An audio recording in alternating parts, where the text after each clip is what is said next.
मेरे प्यारे बच्चों, आप सभी को नमस्कार। क्या हाल है आप सभी के? उम्मीद है आप ठीक ठाक होंगे, मस्त होंगे, बढ़िया होंगे, तंदुरुस्त होंगे। तो आइए मेरे प्यारे बच्चों, आगे बढ़ते हैं कुछ नई और बेहतर चीज़ों की तरफ, कुछ बेहतर सीखने की कोशिश करते हैं। आइए मेरे दोस्तों, मेरे प्यारे बच्चों, आज हम जो टॉपिक कराने जा रहे हैं परसेंटेज में, वो बहुत ही महीन सा टॉपिक है। उस महीनता को समझने के लिए मैं आपसे कुछ चर्चा करना चाहूँगा। मेरे प्यारे बच्चों, मैं आपसे ये कह रहा हूँ कि यार, एक क्लास है और एक क्लास में ए, बी, सी, डी, ई, एफ, जी, एच, इन लोगों में एक सर्वे किया गया। टॉपिक का क्या नाम है परसेंटेज के इस कॉन्सेप्ट का, वो भी बताऊंगा, पर पहले सीखिए। ए, बी, सी, डी, ई, एफ, जी, एच करके कुछ बच्चे हैं, 3 3 6 2 8 बच्चे। इन 8 बच्चों में मेरे प्यारे बच्चों एक सर्वे किया गया। 8 बच्चों में एक सर्वे किया गया। क्या सर्वे किया कि भाई, आप 8 बच्चों में से कितने ऐसे बच्चे हैं जो आइसक्रीम खाना पसंद करेंगे, और कितने ऐसे बच्चे हैं जो चॉकलेट खाना पसंद करेंगे। कितने बच्चे आइसक्रीम खाना पसंद करेंगे मेरे प्यारे बच्चों, और कितने बच्चे चॉकलेट खाना पसंद करेंगे। जब बात हुई तो पूछा गया कि भाई ये बताओ, कितने बच्चे आइसक्रीम खाना पसंद करेंगे और कितने बच्चे चॉकलेट खाना पसंद करेंगे। तो सवाल ने कहा कि भाई, ए ने कहा मैं आइसक्रीम खाना पसंद करूंगा, बी ने भी, सी ने भी, डी ने भी, ई ने भी, और एफ ने भी कहा, या ई ने भी कहा कि भाई मैं आइसक्रीम खाना पसंद करूंगा। लेकिन एफ, जी और एच, ये ऐसे भाई थे जिन्होंने कहा हम चॉकलेट खाना पसंद करेंगे। अब मेरे भाई, 8 बच्चों में ये सर्वे होने लग रहा था, तो बहुत सारे बच्चों ने कहा आइसक्रीम और बाकी बच्चों ने कहा चॉकलेट खाना पसंद करेंगे। अब मान लीजिए मैं हूं अधिकारी और मैंने आपको कहा कि यार, मुझे ये जो चॉइसेस बच्चों की आपने पता करके बताई है, मुझे जरा इसका ग्राफिकल रिप्रेजेंटेशन करके बताओ क्या है क्या नहीं। तो मैं कहूंगा कि सर देखो, ऐसा है, ये तो हैं वो बच्चे जो आइसक्रीम खा रहे हैं, ये तो वो बच्चे हैं जो आइसक्रीम खा रहे हैं, ठीक है जी। और सर जी, ये एक दूसरा ग्रुप बना दिया जो चॉकलेट खा रहा है। कर दिया जी ग्राफिकल रिप्रेजेंटेशन। भाई मैंने 2 सर्कल बना दिए। ये सर्कल मैंने कहा कि आइसक्रीम खाने वाले बच्चों को रिप्रेजेंट कर रहा है, ये सर्कल मेरे भाई चॉकलेट खाने वाले बच्चों को रिप्रेजेंट कर रहा है। आपने कहा ठीक है। अधिकारी तेज था, अधिकारी ने कहा कि अच्छा चल ठीक है। अब मैं ये कह रहा हूं कि भाई, जो सी है वो ऐसा लड़का है जो चॉकलेट भी पसंद कर रहा है और आइसक्रीम भी पसंद कर रहा है। अब इसे जरा रिप्रेजेंट करके दिखाओ, ग्राफिकली कैसे रिप्रेजेंट करोगे। तो अगर आप फिर से वही काम करने की सोच रहे हैं कि भैया, ये वो बच्चे हो गए जो आइसक्रीम पसंद कर रहे हैं और ये वो बच्चे हो गए जो चॉकलेट पसंद कर रहे हैं, तो सर ये रिप्रेजेंटेशन सही नहीं हुआ। ये रिप्रेजेंटेशन सही नहीं हुआ। कुल मिला के सी कोई 2 बच्चा थोड़ी है, एक ही आदमी का नाम है। तो एक ही आदमी का नाम है तो यहां और यहां कैसे हो सकता है? ये संभव ही नहीं है। तो फिर क्या सही तरीका होगा? तो सर सही तरीका ये होगा कि भैया, ये वो बच्चे हैं जो जिन्हें चॉकलेट पसंद है और ये वो बच्चे हैं जिन्हें आइसक्रीम पसंद है। ये आइसक्रीम पसंद वाले बच्चे हैं, ये चॉकलेट पसंद वाले बच्चे हैं। तो ये दोनों आपस में जहां मिल रहे हैं, ये कौन सी पसंद के बच्चे हैं? ये वो बच्चे हैं जिन्हें चॉकलेट और आइसक्रीम दोनों पसंद है। यानी ए, बी, डी और ई, ये मेरे प्यारे बच्चों उन बच्चों की संख्या है जिन्हें आइसक्रीम पसंद है। एफ, जी, सी उन बच्चों की संख्या है जिन्हें चॉकलेट पसंद है। एफ, जी, एच सॉरी, उन बच्चों की संख्या है जिन्हें चॉकलेट पसंद है। और मेरे बच्चे, ये वो बच्चे हैं जिन्हें चॉकलेट और आइसक्रीम दोनों पसंद है। चॉकलेट और आइसक्रीम दोनों पसंद है। क्योंकि ये जो सी ग्रुप है ये ऐसा ग्रुप है जो इसको भी रिप्रेजेंट कर रहा है, यानी आइसक्रीम वाली कॉलम में भी है और चॉकलेट वाले कॉलम में भी है। दूसरी बड़ी और अच्छी समझदार वाली बात सीखने की कोशिश करते हैं, क्या कि मेरे बच्चों अब जरा गौर फरमा के बताइए कि ये वाला जो डाटा है, ये वाला,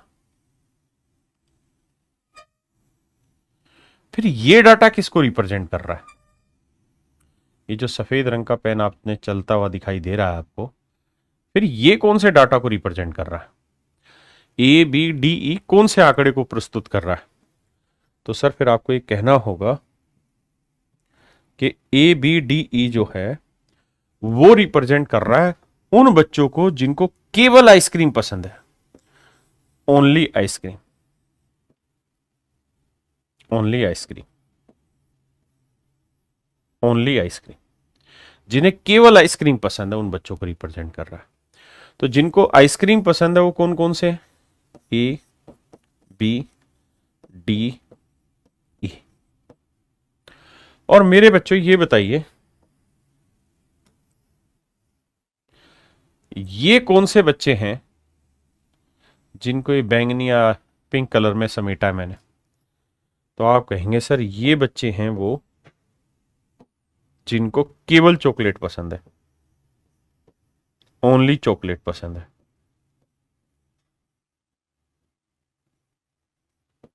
पसंद है, इनके नाम है एफ जी एच। ये वो बच्चे हैं मेरे भाई जिन्हें चॉकलेट पसंद है।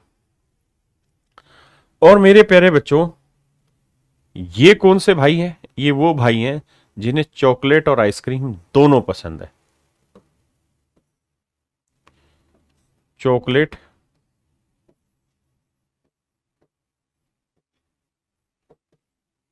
And ice cream both.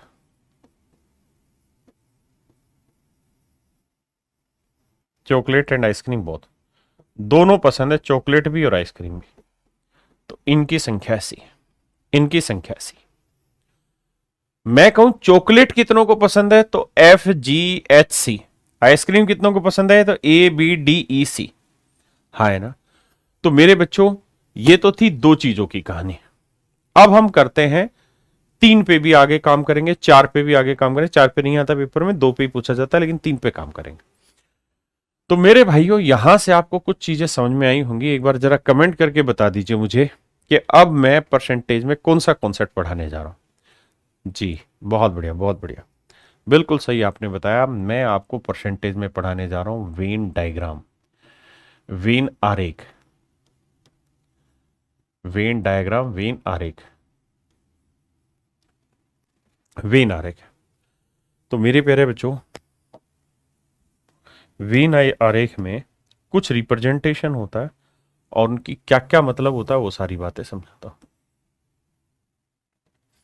ध्यान देना, ये जो ब्रैकेट इस तरह से रेक्टेंगल बनी होती है ये रिप्रेजेंट कर रही होती है कंप्लीट को, कंप्लीट या ग्रुप को। ये रिप्रेजेंट कर रहा होता है कंप्लीट को या ग्रुप को। जैसे मान लीजिए कोई स्कूल है और इस स्कूल में 140 बच्चे हैं, 140 स्टूडेंट है इस स्कूल में, 140 बच्चों को रिप्रेजेंट कर रहा है स्कूल रेक्टेंगल के रूप में। अब कह रहा हूं जी स्कूल में कुछ बच्चे ऐसे हैं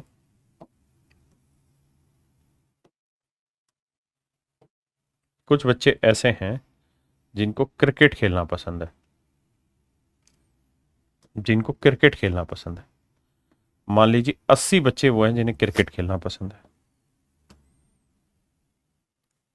कुछ भाई ऐसे हैं जिनको हॉकी खेलना पसंद है, कुछ भाई ऐसे हैं जिन्हें हॉकी खेलना पसंद है। मान लीजिए 60 बच्चे वो हैं जिन्हें हॉकी खेलना पसंद है। हाँ जी। और 40 बच्चे मेरे प्यारे बच्चों वो हैं जिन्हें क्रिकेट और हॉकी दोनों गेम खेलना पसंद है। लाइक क्रिकेट, आराम से समझो धीरे धीरे। क्रिकेट कितने बच्चे लाइक करते हैं? 80। लाइक हॉकी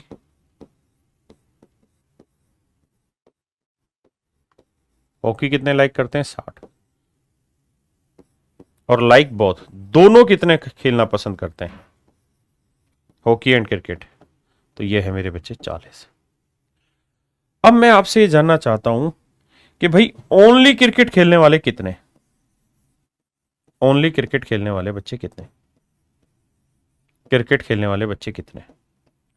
तो आप मुझे कहेंगे सर ध्यान से देखिए, ये जो कॉलम है ना, यहां से यहां तक का, ये है ओनली क्रिकेट का। ये वाला गोला है ओनली क्रिकेट का, जिसमें बच्चा केवल क्रिकेट खेलता है। मेरे प्यारे बच्चों, ओनली क्रिकेट का मतलब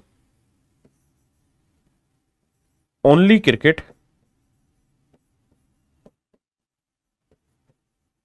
नॉट हॉकी। यानी वो बच्चे जिन्हें केवल क्रिकेट पसंद है, हॉकी पसंद नहीं है, ये वो अर्थ है इसका। ओनली क्रिकेट का मतलब ओनली क्रिकेट नॉट हॉकी, यानी केवल क्रिकेट खेलते हॉकी पसंद नहीं करते। तो मेरे प्यारे बच्चों, ये वाली संख्या होगी। अब आप ये बात खूबसूरती से जानते हैं कि सर ये टोटल कितना है? 80। लेकिन इस 80 में से 40 तो वो बच्चे हैं जो क्रिकेट और हॉकी दोनों पसंद कर रहे हैं, और हमसे पूछा है केवल क्रिकेट खेलने वाले, मतलब वो जो केवल क्रिकेट खेलते हॉकी नहीं खेलते। तो भैया 80 में से 40 तो वो है जो हॉकी खेलते हैं, तो यानी केवल 40 बच्चे जो केवल क्रिकेट खेलते हैं। ऐसे मेरे बच्चे, अगर मैं कहूं कि ओनली हॉकी खेलने वाले, तो ओनली हॉकी का मतलब, ओनली हॉकी का मतलब ओनली हॉकी नॉट क्रिकेट, कि केवल हॉकी खेलते हैं क्रिकेट नहीं। केवल हॉकी खेलते हैं मेरे प्यारे बच्चों, क्रिकेट नहीं। अब कोई फालतू कमेंट नहीं, अब सिर्फ पढ़ने पे ध्यान दो, फिर बाद में बात करें। तो मेरे भाई, टोटल हॉकी खेलने वाले 60 बच्चे हैं, और मैं पूछ रहा हूं ओनली हॉकी। ओनली हॉकी का मतलब जो क्रिकेट नहीं खेलते। तो अगर हॉकी में क्रिकेट, ये वाले तो क्रिकेट भी खेलते हैं, तो मुझे चाहिए वो जो केवल हॉकी खेलते हैं क्रिकेट नहीं। तो 60 में से 40 हटाएंगे तो कितना बचा मेरे भाई? 20। यानी 20 बच्चे वो हैं जो केवल हॉकी खेलते हैं। 20 बच्चे मेरे प्यारे बच्चों वो हैं जो केवल हॉकी खेलते हैं। क्या आप सहमत हैं इस बात से? हाँ जी। किसी भाई ने कोई लोड है थे? नहीं। अब मैं आपसे ये जानना चाह रहा हूं, कितने ऐसे बच्चे हैं जो क्रिकेट और हॉकी दोनों खेलते हैं? एक शब्द होता है मेरे प्यारे बच्चों, जिसे हम कहते हैं cricket and hockey.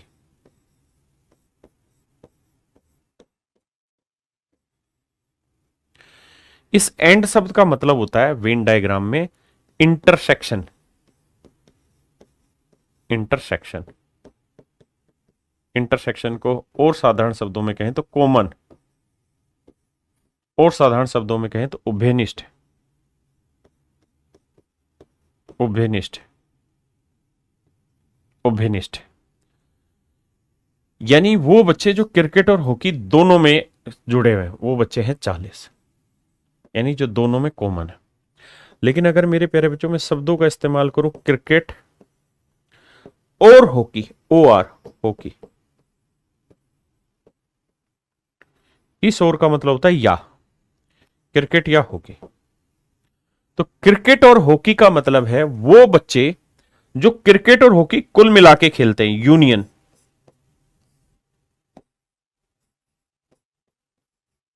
Union, union का मतलब होता है कुल मिला के जो खेलते हैं। तो क्रिकेट और हॉकी में वो सारे बच्चे आएंगे जो केवल क्रिकेट खेलते हैं, 40, यानी ओनली क्रिकेट,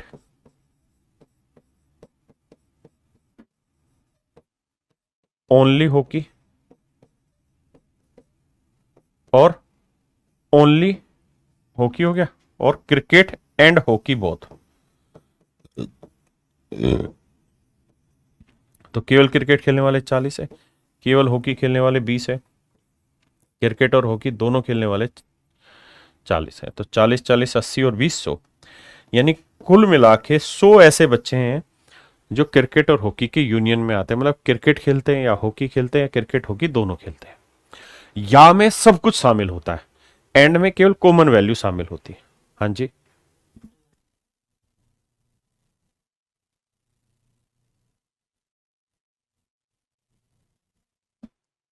ठीक है मेरे भाई, किसी भाई ने कोई लोड है थे 10 कोई दिक्कत है तो? अब देखिए मेरे प्यारे बच्चों, अब कहानी को आगे बढ़ाते हैं, अगर आपको ये बात समझ आ गई है तो। अब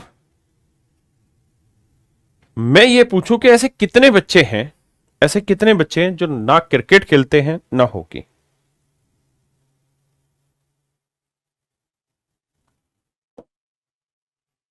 ऐसे कितने बच्चे हैं जो ना तो क्रिकेट खेलते ना hockey. Neither cricket nor hockey,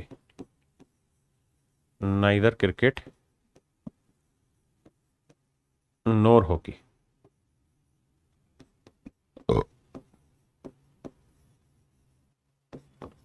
ना क्रिकेट ना हॉकी, ना हॉकी, ना क्रिकेट ना हॉकी। कितने ऐसे बच्चे हैं? तो मेरे भाई ये देखो कि टोटल कितने बच्चे हैं, 140। इसमें से उन बच्चों की संख्या घटा दो जो क्रिकेट या हॉकी खेलते हैं, यानी इनका यूनियन, क्रिकेट और हॉकी का यूनियन, वो कितने हैं, 100। तो 140 में से 100 बच्चे हटा देंगे तो बाकी बचे 40। ये 40 वो होंगे जो ना क्रिकेट खेलते हैं ना हॉकी खेलते हैं, जो ना क्रिकेट खेलते हैं मेरे बच्चों ना हॉकी खेलते हैं। तो ये है वेन डायग्राम का मूल स्वरूप, ये है मेरे प्यारे बच्चों वेन डायग्राम का मूल स्वरूप। अब जरा इस पे कुछ फार्मूले लिखवा देता हूं। मेरे प्यारे बच्चों, आपको ऐसे दे रखा होगा भाई, कुछ बच्चे क्रिकेट खेलते हैं, कुछ बच्चे हॉकी खेलते हैं। देखिए एनसी का मतलब होता है नंबर ऑफ प्लेयर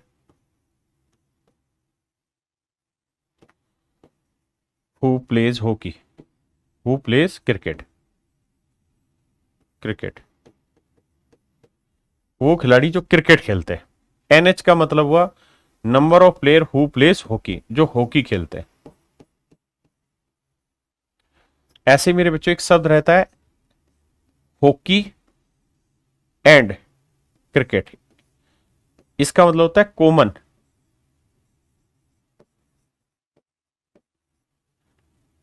एंड, इसकी जगह एंड होता है। हॉकी एंड क्रिकेट का मतलब हॉकी और क्रिकेट में दोनों में जो कॉमन है, तो ये रहता है, इसका मतलब है नंबर ऑफ प्लेयर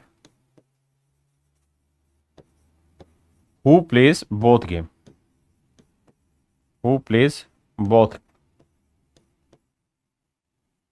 जो दोनों गेम खेलते हैं।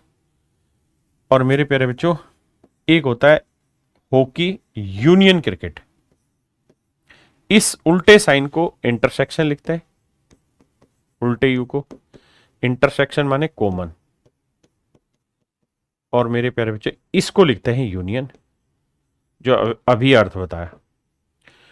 यूनियन का मतलब है नंबर ऑफ प्लेयर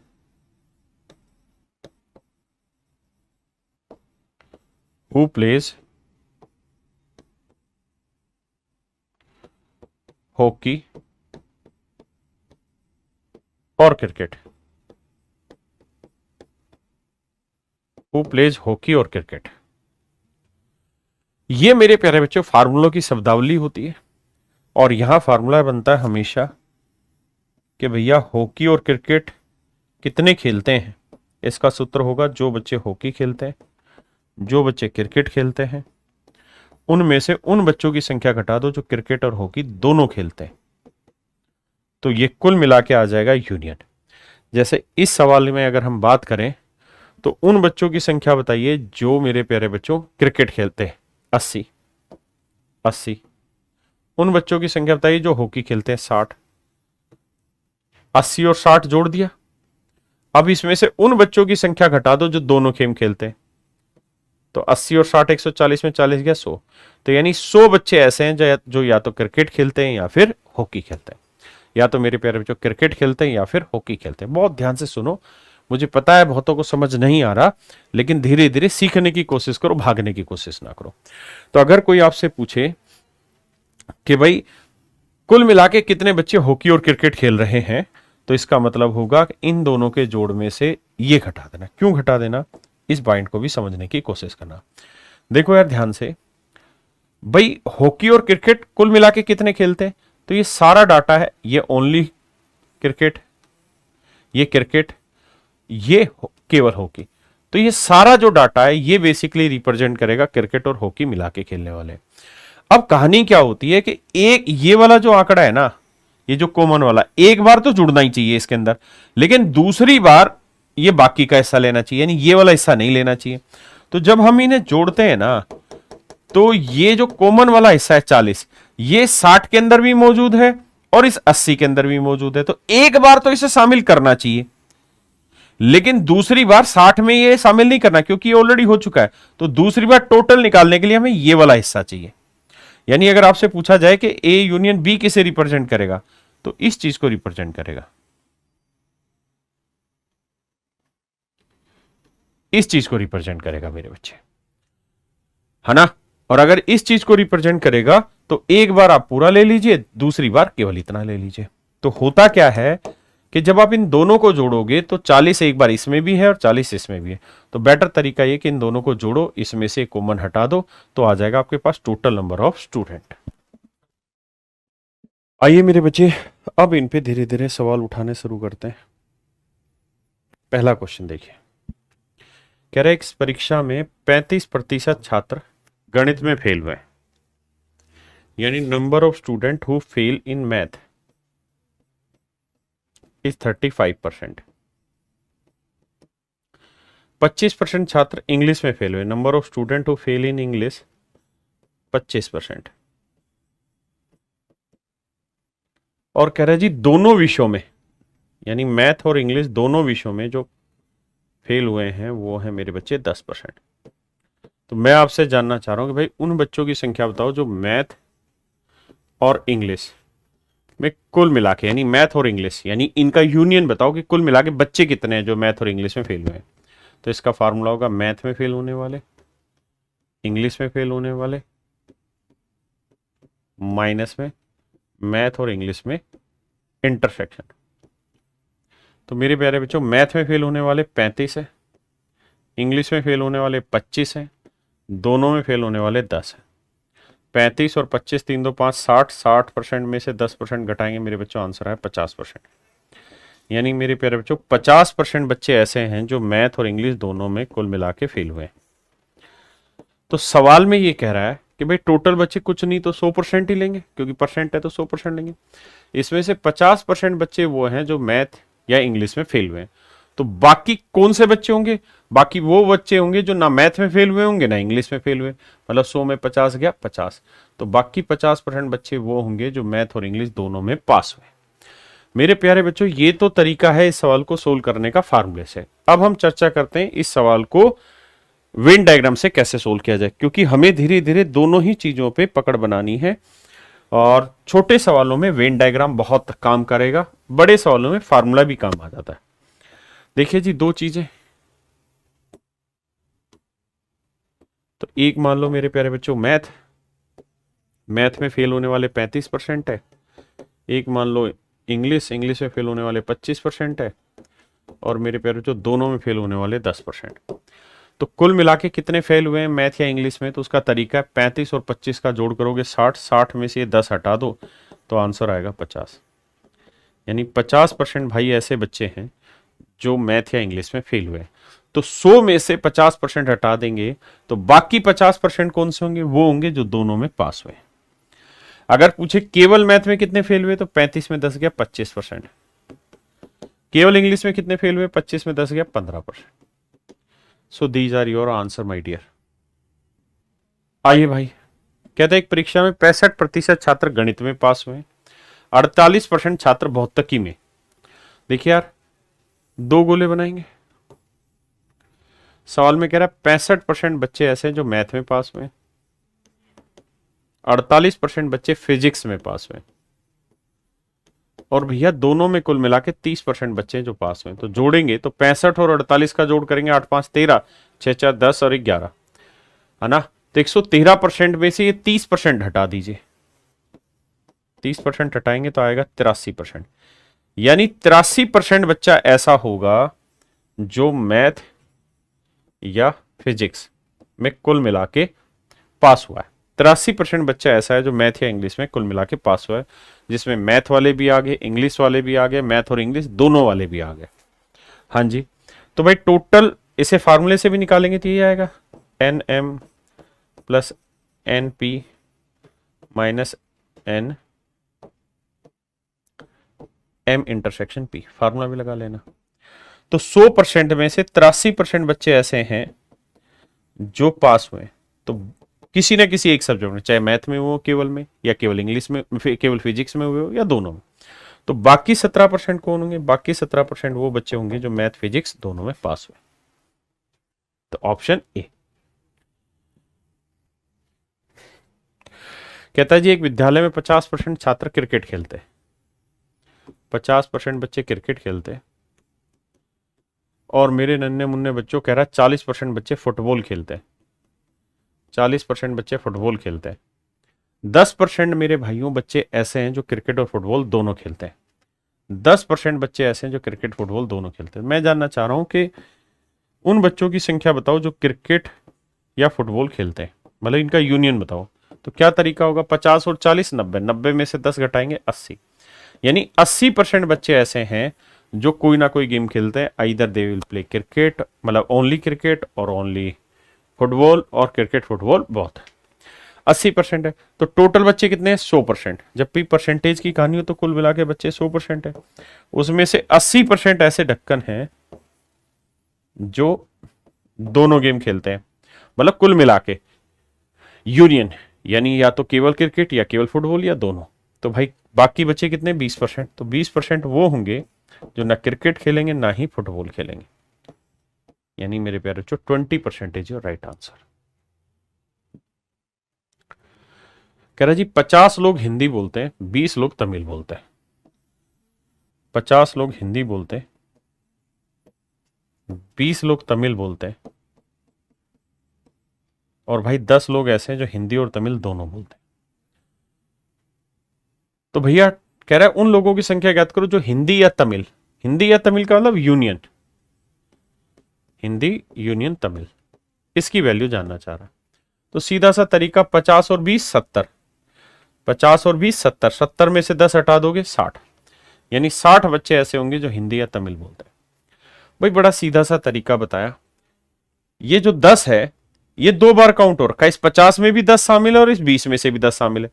एक बार तो लेना है भाई, ये लेना है, ये लेना है और ये लेना है। तो इस 50 के अंदर ये भी शामिल है, ये भी शामिल है, लेकिन इस 20 में से मुझे ये लेना है, ये दोबारा नहीं लेना। तो करेंगे क्या? 50 और 20 का जोड़ करके जो ये चीज है ये घटा देंगे। फार्मूले में भी आप यही करते हैं। कहते हैं एक परीक्षा में 60% छात्र गणित में पास हुए,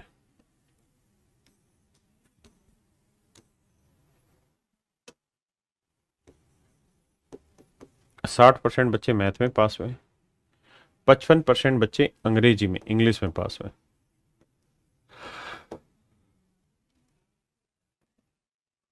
और कह रहा है हर कोई विद्यार्थी ऐसा जो किसी न किसी विषय में पास हुआ है, हर कोई विद्यार्थी ऐसा जो किसी न किसी विषय में पास हुआ है।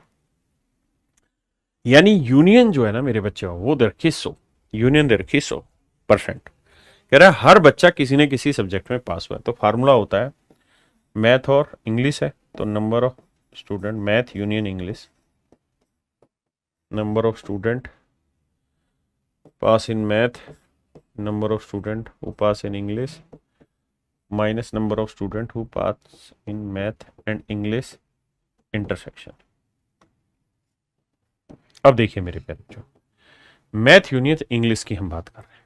तो कह रहा हर बच्चा किसी न किसी सब्जेक्ट में पास हुआ है, यानी 100 के 100% बच्चे ऐसे हैं जो मैथ या इंग्लिश में पास हुए। मैथ में कितने पास हुए? 60। इंग्लिश में पास कितने हुए? 55%। तो कॉमन की वैल्यू क्या होगी? 60 और 55, 115, 115 में 100 हो गया, तो एक्स की वैल्यू आ गई 15%, यानी 15% बच्चे वो हैं जो कॉमन में पास हुए। अब यहां कैसे निकालें? तो भैया इन दोनों का जोड़ कर लो, 60 और 55 कितने हो गए? 115। तो इस हिसाब से तो 115 बच्चे पास हुए, लेकिन सच ये है कि 100% बच्चा ही पास हुआ है। तो ये 15% फालतू कहां से आ रहा है? ये वो 15% है जो इधर भी काउंट हो गया और इधर भी काउंट हो गया, इस वजह से आ रहा है। हाँ जी, जो भाई अभी भी इस बात को नहीं समझते वो इसको ऐसे करें कि मान लेते हैं कि मैथ और इंग्लिश दोनों में कुल मिला के एक्स बच्चे पास हो रहे हैं, तो केवल मैथ में कितने पास होंगे? 60 माइनस एक्स, और केवल इंग्लिश में तो भैया पूरा इंग्लिश है, 55 में से एक्स घटाएंगे तो केवल इंग्लिश 55 माइनस एक्स। तो टोटल बच्चे कितने, 60 minus x plus x, 55 minus x, और टोटल बच्चे हैं 100 पर। अब भाई एक्स से एक्स काटा तो यहां से एक्स की वैल्यू निकालोगे वही 15 आएगी, यानी परसेंटेज है तो 15%। हाँ है ना। देखिए धीरे धीरे स्नेही स्नेही बात पल्ले पड़ती है, मैं भी जानता हूं आप, लेकिन अभी इस पे फोकस करिए।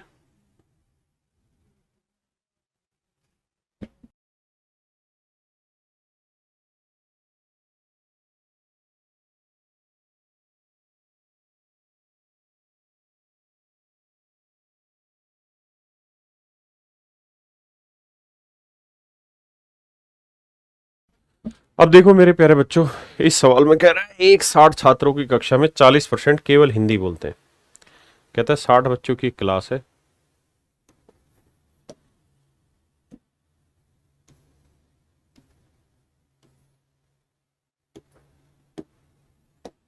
कहता है जी 60 बच्चों की टोटल एक क्लास है, इसमें 40% केवल हिंदी बोलते हैं, ओनली हिंदी वाले 40% है, 25% केवल इंग्लिश बोलते हैं। और कह रहा है बाकी बच्चे ऐसे जो दोनों भाषा बोल सकते हैं, तो कितने छात्र ऐसे जो इंग्लिश बोल सकते हैं। तो मेरे प्यारे बच्चों ऐसे समझो, अब देखो जो फार्मूला है ना, हमारा फार्मूला है भाई, जैसे क्या क्या है इसमें, हिंदी और दूसरा इंग्लिश, तो हिंदी यूनियन इंग्लिश, ये बराबर होगा Hindi English, Hindi intersection English. अब आप देखेंगे कि इसमें कोई सा भी फार्मूला ऐसा नहीं था जिसमें हम ये कह दें कि ओनली हिंदी या ओनली इंग्लिश का है। ये कंप्लीट हिंदी का, ये कंप्लीट इंग्लिश का, और ये दोनों का कॉमन है। तो ये सवाल फार्मूले से फंस जाएगा, इसलिए मैंने वेन डायग्राम पढ़ाया। फंस नहीं जाएगा, बोला हो तो उससे भी जाएगा, लेकिन क्यों परेशान हुआ जाए। ये सवाल ऐसा है जिसमें थोड़ी सी मेहनत अगर आप इस पे कर दोगे तो वेन डायग्राम से जल्दी निकल जाएगा। अब आपको सिर्फ ये सोचना है कि भाई टोटल है बच्चे 100%, ये बच्चे हैं 25%, ये बच्चे हैं 40%, तो 40 और 25 कितने हो गए, 65%। तो 100 में से मेरे प्यारे बच्चों 65% घटा दोगे तो बच्चे कितने, 35%। यानी इसका मतलब ये हुआ मेरे भाई 35% बच्चे ऐसे हैं जो दोनों में कॉमन है। 35% बच्चे मेरे प्यारे बच्चों ऐसे हैं जो दोनों में कॉमन है, यानी हिंदी और इंग्लिश दोनों में कॉमन है। अब मैं आपसे सवाल में ये पूछना चाहता हूं कि भाई हिंदी कितने बच्चे पढ़े हैं या इंग्लिश कितने बच्चे बोलते हैं। तो इंग्लिश कितने बच्चे बोल रहे हैं, ये अब आपके लिए आसान है। कैसे, टोटल जोड़ोगे तो 25 और 35 का जोड़ कितना हुआ, 50।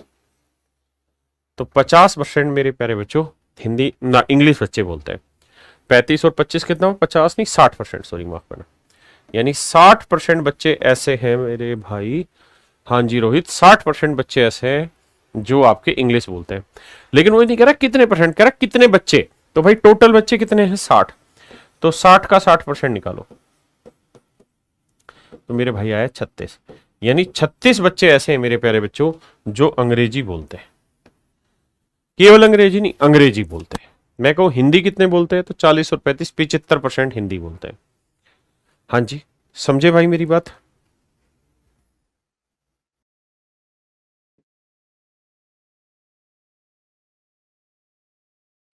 अब इस पे आ जाइए, कह रहा 60 विद्यार्थियों वाली एक कक्षा में 45 विद्यार्थी म्यूजिक पसंद करते हैं। देखो जी 45 विद्यार्थी म्यूजिक पसंद करते हैं, और मेरे बच्चे 50 विद्यार्थी डांस पसंद करते हैं।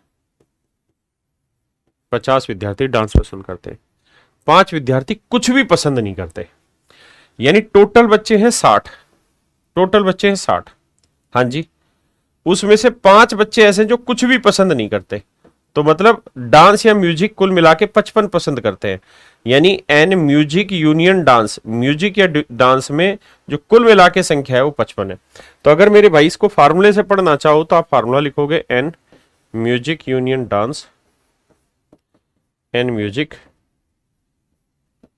And dance minus N music intersection dance. तो देखो म्यूजिक यूनियन डांस है कितने मेरे भाई, 55। म्यूजिक कितने पसंद करते हैं, 45। डांस कितने पसंद करते हैं? 50 माइनस म्यूजिक यूनियन डांस, ये कितने हुए मेरे भाई? तो ये हमें निकालना है। तो मान लो ये वाली वैल्यू x है, तो 50 गया 5, 40, 40 बचा भाई, 40 बचा ना, 95, हाँ तो 40 बचा, ठीक है। तो x की वैल्यू आ गई 40, यानी 40 बच्चे ऐसे हैं जो मेरे बच्चे दोनों चीज़ों को पसंद करते हैं, म्यूजिक को भी और डांस को भी। हाँ जी, ये तो है डिटेल। अगर मेरे भाई इसको सॉर्ट करना है, अगर मेरे बच्चे इसको सॉर्ट करना है, अगर मेरे बच्चे इसको सॉर्ट करना है, तो आपको ये पता है कि भाई 60 बच्चे थे, 5 इसमें से कुछ भी पसंद नहीं करते थे, यानी 55 ही बच्चे हैं टोटल कुल मिला के। यहां देखे तो कितने बच्चे हो गए? 50 जमा 45, तो ये हो गए भाई 95 बच्चे, जबकि एक्चुअल में तो 55 ही बच्चे। तो ये 95 क्यों आ रहे हैं, यानी 40 ज्यादा क्यों आ रहे हैं? इसलिए क्योंकि 40 एक ऐसा आंकड़ा होगा जो इसमें भी जोड़ दिया और इसमें भी जोड़ दिया, जबकि एक ही बार जोड़ना था, 2 बार नहीं। क्यों? क्योंकि एक बार ये जोड़ दिया, तो अगली बार जो आंकड़ा लेना था ना, वो लेना था जिसके अंदर 40 नहीं है, ये वाला, ये वाला। तो 40 को 2 बार जोड़ दिया, इस 50 में 40 भी, जबकि एक ही बार लेना था, तो एक बार वाला घटा दिया, आंसर आ गया। तो यानी 40 बच्चे ऐसे हैं जो दोनों गेम पसंद, मतलब गेम कह रहा हूं बे, म्यूजिक और डांस पसंद करते हैं। करिए बाबू, ए बाबू मुशाय। कहता है गांव में 60% परिवारों में प्रत्येक के पास एक गाय। कहता है 60% परिवार ऐसे हैं जिनके पास, हर एक के पास गाय।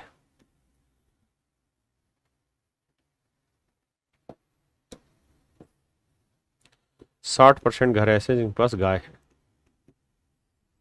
30% के पास भैंस है, बफेलो है, और 15% घर ऐसे हैं मेरे प्यारे बच्चों जिनके पास गाय और भैंस दोनों है। गाय और भैंस दोनों है, हाँ जी, गाय और भैंस दोनों है।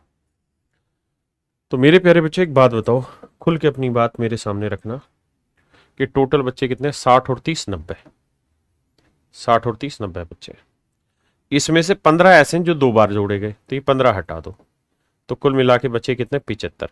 यानी 75% बच्चे ही ऐसे हैं जो, या 75% ही घर ऐसे हैं जिनमें गाय या भैंस रहती है। काउ यूनियन भैंस है, काउ यूनियन बफेलो, हाँ है ना जी भाई। राम कहाँ है? राम जी कहाँ हो? राम जी है। तो मेरे प्यारे बच्चों 75% घर ऐसे हैं जिनमें कोई ना कोई जानवर है, गाय है या भैंस है, या गाय भैंस दोनों है। तो गाय यूनियन भैंस आ गया 75%, मतलब 100% घरों में से 75% घरों में कोई ना कोई जानवर है। तो बाकी कितने बचे? 25%। तो बाकी 25% घर ऐसे होंगे जिनमें कोई भी जानवर नहीं होगा। मतलब टोटल घर कितने दे रखे हैं? 96। सर हाईलाइट करके दिखा दिया करो ताकि नजर पड़ जाए। सवाल में कहा था कुल मिला के 96 घर है। इफ देर आर 96 फैमिलीज, अगर कुल मिला के 96 फैमिली है गांव में, तो भाई कहानी बताओ क्या होगी?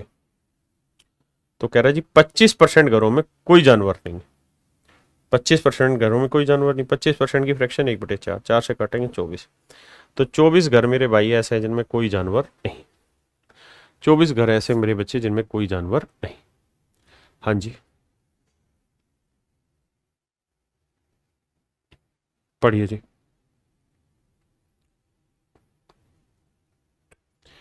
तक थई थई थई था, तक थई थई तक थई था।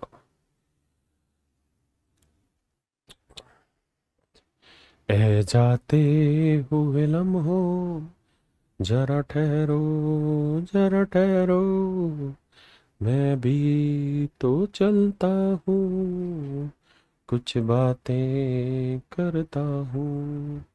नन्हे मुन्ने भाइयों, अब आपकी बारी है। देखिए फालतू कमेंट ना करो बे, सीधा सवाल पे आंसर निकाल के लाओ। कहते हैं एक परीक्षा में 67% छात्र गणित में पास हुए, 53% अंग्रेजी में पास हुए, 25% दोनों में पास हुए। तो भैया कितने बच्चे हैं टोटल? निकाल लो भाई। 67% मुझे निकालना है मैथ और इंग्लिश दोनों में यूनियन की वैल्यू क्या है। तो भाई मैथ में कितने हुए, इंग्लिश में कितने हुए, और मैथ और इंग्लिश दोनों में इंटरसेक्शन कितने? तो मैथ में मेरे प्यारे बच्चों 67%, इंग्लिश में मेरे बच्चे 53%, मैथ और इंग्लिश दोनों में है 25%। तो ये आएगा 7 3 10, 6 5 11 1 12 -25 95। यानी 95% बच्चे ही कुल मिला के कहानी कर रहे हैं। मैथ या इंग्लिश में 95% ही यूनियन में बच्चे हैं। यानी मैथ और इंग्लिश से पास होने वाले टोटल बच्चे 95। हमने भी डायरेक्ट वेन डायग्राम में यही सीखा है भाई, मैथ में 67 है, उसमें 53 है, तो टोटल बच्चे हो गए 120। इसमें से 25% ऐसे बच्चे जो दोनों में पास है, तो वो एक बार घटा दो, तो 95% बच्चे आगे मेरे भाई कुल मिला के। तो टोटल 100% बच्चे होते हैं। आप कहेंगे हाँ, तो 100 में से 95% वो है जो किसी न किसी में पास हुए, तो बाकी कितने बचे? 5%। तो 5% वो बच्चे हैं जो दोनों सब्जेक्टों में पास हुए, फेल हुए होंगे, क्योंकि 95% में वो बच्चे हैं जो मैथ में पास हुए या इंग्लिश में पास हुए या दोनों में पास हुए, दोनों शामिल है। तो बाकी 5% कौन से होंगे? जो किसी में पास नहीं हुए, और किसी में पास नहीं हुए तो मतलब फेल हुए।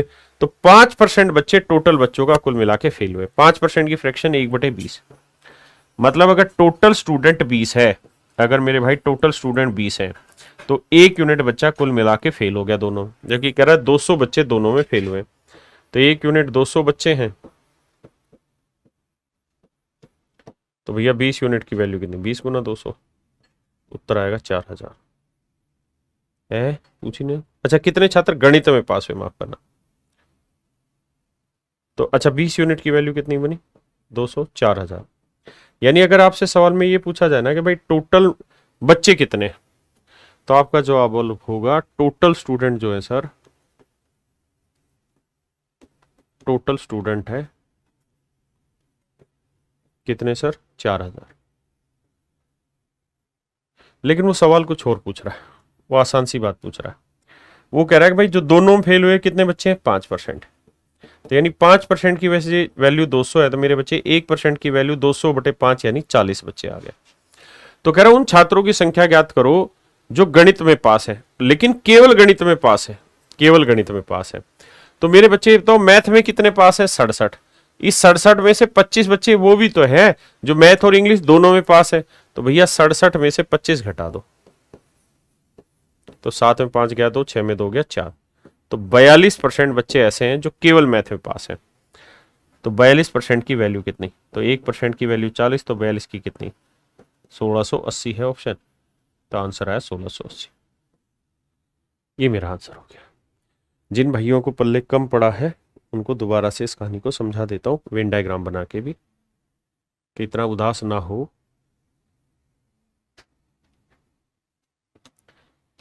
भाई एक सिंपल बात कह रहा है, एक मैथ है, दूसरा इंग्लिश है। मैथ में 67% बच्चे पास हो रखे, इंग्लिश में भाई 53%, दोनों में हो रहे 25%। तो टोटल यहां से निकालोगे 95% पास हुए, तो 5% फेल, वो इतना। अब कह रहा है केवल मैथ, तो भैया केवल मैथ तो ये वाला होगा, तो 67 में से 25 हटाएंगे तो ये आएगा कितना? 42%। यानी 42% बच्चा ऐसा है जो केवल मैथ में पास हुआ। तो 1% 40 है, तो 42% की value 1680। That would be my dear student is your right answer. हाँ है ना? ये मेरे प्यारे बच्चों मेरा आंसर।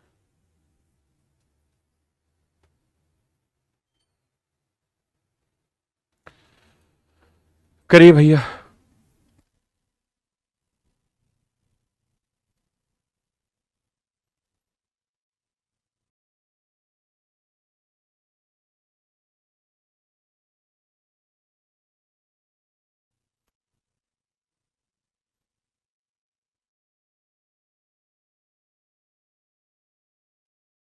आइए मेरे प्यारे बच्चों, कह रहा है कि एक परीक्षा में 48% छात्र हिंदी में,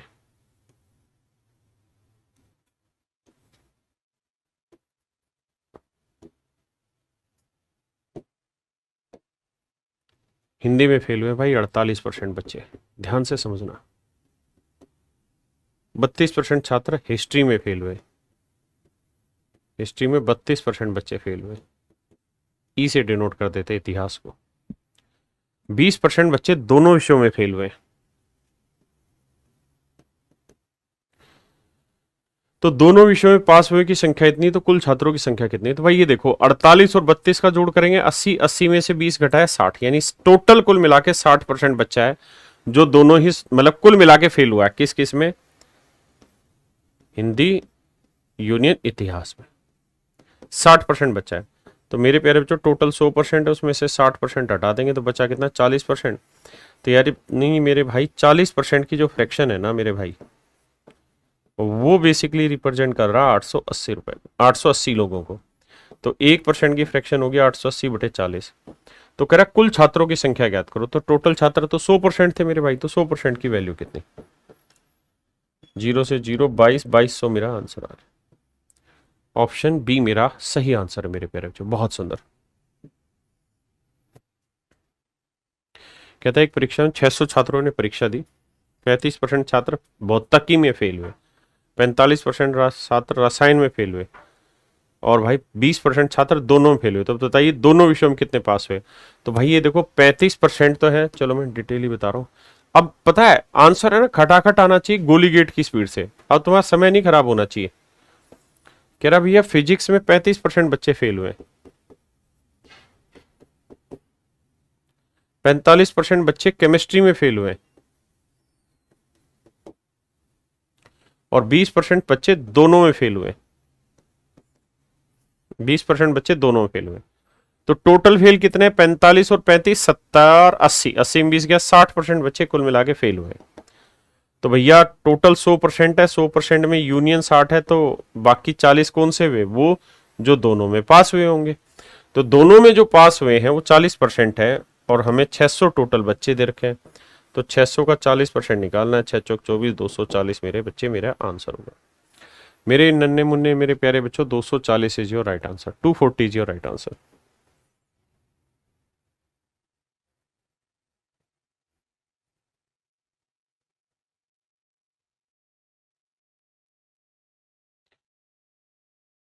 बहुत ही खूबसूरत सवाल है, जबरदस्त लैंग्वेज।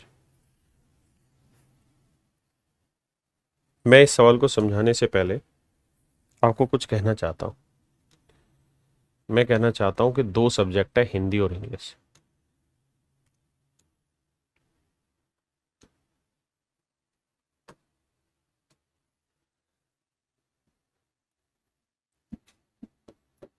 हिंदी और इंग्लिश सिर्फ समझने की कोशिश करना।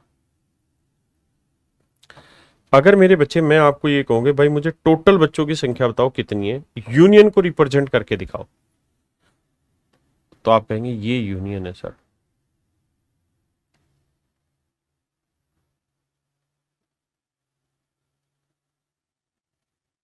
ये यूनियन है।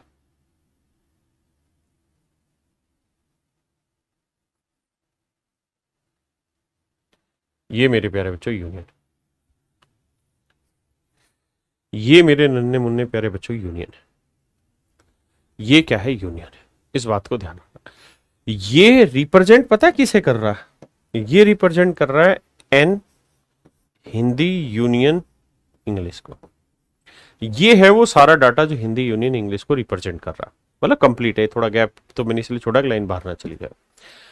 अब मेरे बच्चों मैं कुछ जानना चाहता हूं आपसे, कुछ समझना चाहता हूं, उसकी तरफ दिमाग दौड़ाना। मैं कहूं कि भाई 40 बच्चे ऐसे हैं जो केवल हिंदी में पास हुए हैं। शब्दों को ध्यान से सुना, 40 बच्चे ऐसे हैं जो केवल हिंदी में पास हुए हैं। 20 बच्चे ऐसे हैं जो हिंदी और इंग्लिश दोनों में पास हुए हैं। और यार 25 बच्चे ऐसे हैं जो इंग्लिश में पास हुए हैं। 25 बच्चे ऐसे हैं जो इंग्लिश में पास हुए हैं। हाँ जी, मानते। अब मैं आपसे ये जानना चाहता हूं, ओनली, बड़े शब्दों को ध्यान से समझना, ओनली पास इन हिंदी, केवल हिंदी में पास होने वाले बच्चों की संख्या क्या है? कोई भी डाटा लेके मैंने बात समझा दी आपको। आपने कहा जी 40, केवल हिंदी में पास होने वाले बच्चे हैं 40। ठीक है जी, ओनली पास इन इंग्लिश, केवल इंग्लिश में पास होने वाले। तो आपने कहा सर ये भी बात आसान है, 25 आपने लिखा ही है। अब मैं आपको कहूं टोटल स्टूडेंट कितने, हिंदी में लिखता हूं भाई कुल छात्र कितने, तो आप कहोगे सर कुल छात्रा अगर आपको पढ़ने हैं तो आप करो 40 जमा 20 जमा 25, 5 2 4 2 6 2 8 85, यानी 85% बच्चे ऐसे हैं, मतलब टोटल कुल मिला के 85 बच्चे मेरे भाई, टोटल कुल मिला के मेरे बच्चे कितने, 85 बच्चे। मेरे नन्हे मुन्ने प्यारे बच्चों, कुल मिला के 85 बच्चे। कितने बच्चे हैं भाई, 85। कुल मिला के मेरे भाई 85 बच्चे हैं, इस बात को ध्यान रखिए, कुल मिला के 85 बच्चे हैं, ठीक है। अब मैं आपसे यही जानना चाहता हूं,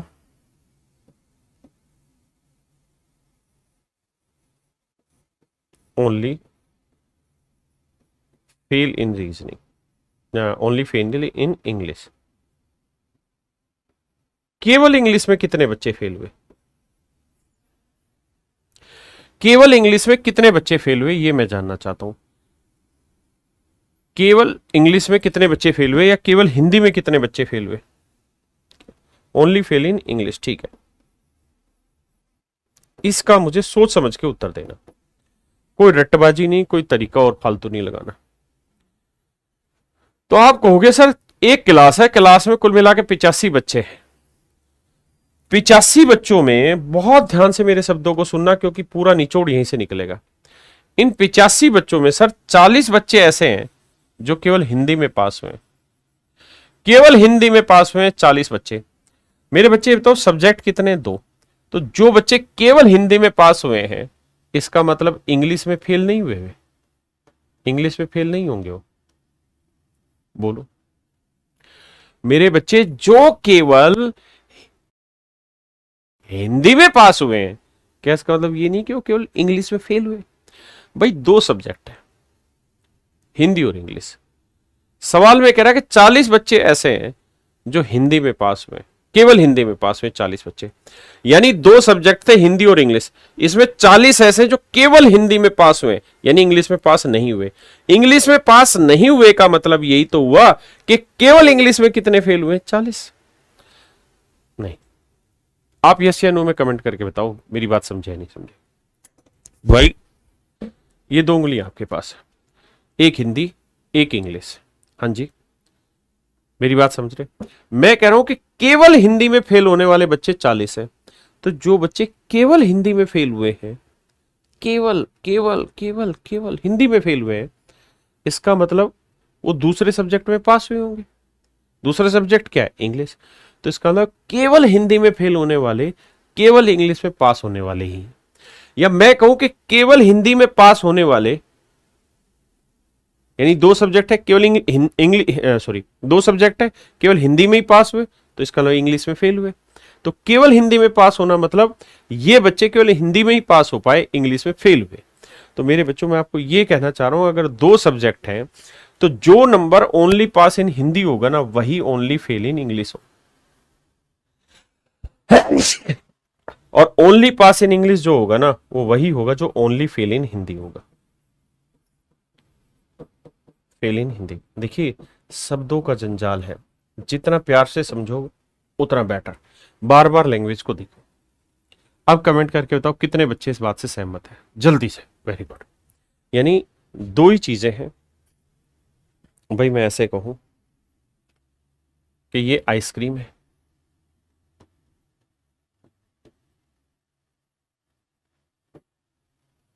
ये बर्गर है। बहुत ध्यान से समझना, ये आइसक्रीम है, ये बर्गर है। 20 बच्चे जिन्होंने केवल आइसक्रीम खाई है, 10 बच्चे ऐसे हैं जिन्होंने दोनों खाए हैं, और 30 बच्चे ऐसे हैं या 15 बच्चे ऐसे हैं जिन्होंने केवल बर्गर खाए। तो मेरे बच्चे ये बताओ कितने ऐसे बच्चे हैं जिन्होंने बर्गर नहीं खाया, कितने, तुम गाली बक देते हो कमेंट में, समझते हो नहीं, कितने बच्चों ने बर्गर नहीं खाया, बर्गर नहीं खाया, नहीं खाया। तो ढक्कनो एक बात बताओ, मूर्ख हो गया तो कमेंट मार रहे हो मुझे, इन सब ने बर्गर खाया कि नहीं खाया? आप कहेंगे हाँ सर ये सारे तो बर्गर खा रहे क्योंकि बर्गर वाले गोले में ही है। अगर इन सब ने बर्गर खाया है तो इसका मतलब इन्होंने नहीं खाया, क्योंकि बर्गर में है ही नहीं, तो इसका मतलब मेरा आंसर हुआ 20। यानी जिन्होंने बर्गर नहीं खाया उनकी वैल्यू हुई 20। हाँ जी। अब मैं आपको ये कहूं कि भाई उन बच्चों की संख्या बताओ, बच्चों की संख्या बताओ, क्या बताओ, जिन्होंने ने केवल आइसक्रीम चूसी, बताओ। तो आप कहोगे सर यही तो वो बच्चे जिन्होंने केवल आइसक्रीम चूसी है, ये वाले। भाई ये वाले कौन है? ये वो है जिन्होंने आइसक्रीम तो चूसी लेकिन साथ के साथ बर्गर भी खा लिया। तो ये तो वो है जिन्होंने बर्गर और आइसक्रीम दोनों खाया। हमें वो चीज जिन्होंने केवल आइसक्रीम खाया हो या खाई हो या जो भी है। तो केवल आइसक्रीम की दोनों ने खाई है 20 ने। तो मेरे बेटा जो तुम मुझको गरिया रहे थे यही तो मैं समझा रहा था। अब मैंने तुम्हें आइसक्रीम और बर्गर खिला दिया तो तुम्हें समझ में आ गया। वैसे तुम हराम खोरो, मोटा अनाज खा रहे हो। अरे भाई जिन्होंने बर्गर नहीं खाया, केवल उन बच्चों ने जिन्होंने बर्गर नहीं खाया। तो 20 बच्चे ऐसे थे जिन्होंने बर्गर नहीं खाया। ये वही है जिन्होंने केवल आइसक्रीम खाई थी। यही मैं यहाँ पे ढक्कनों समझाने की कोशिश कर रहा था अनपढ़ों कि केवल हिंदी में जो पास हुए इसका मतलब वो इंग्लिश में फेल हुए, और जो इंग्लिश में पास हुए इसका मतलब वो हिंदी में फेल हुए। बस यही बात मैं कह रहा था यार, और कुछ थोड़ी ज्ञान दे रहा था। अब इस सवाल को पढ़ो और इस सवाल का उत्तर दो। बहुत ही जबरदस्त सवाल है, मतलब देखते ही मजा आ जाएगा। सवाल ऐसा है, सवाल में कह रहा है एक परीक्षा में 80% छात्र गणित में पास हुए, 65% छात्र तर्क शक्ति में उत्तीर्ण हुए, 15% छात्र दोनों विषयों में अनुत्तीर्ण हुए। मान लिया यार पास हुए फेल हुए चलेगा। अब कह रहा है 150 student who passed only in maths, pass only in math. मैंने अभी समझाया कि अगर दो सब्जेक्ट है मैथ और इंग्लिश, है ना, मैथ और रीजनिंग, तो जो बच्चे केवल मैथ में पास हुए हैं वो फेल हुए होंगे इन reasoning, fail only in reasoning.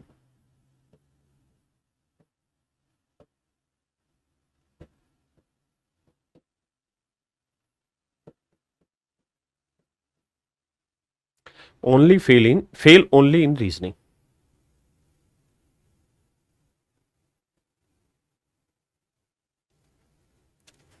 Fail only in reasoning.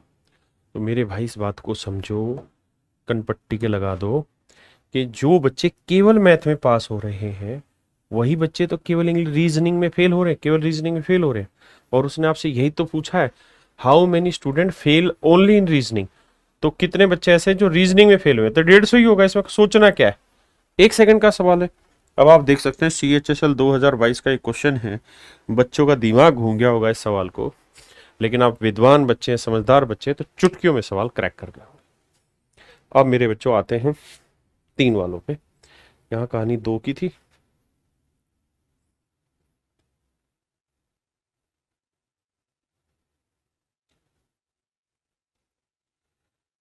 आइए भाई, पहले एग्जाम्पल से समझा देता हूँ मतलब क्या होता है। देखो यार 3 चीजें होंगी इस बार। डाटा बदल देते हैं, गोलों का रंग बदलते हैं, रंग बदलती दुनिया में क्या तेरा है क्या मेरा है, रंग बदलते हैं भाई।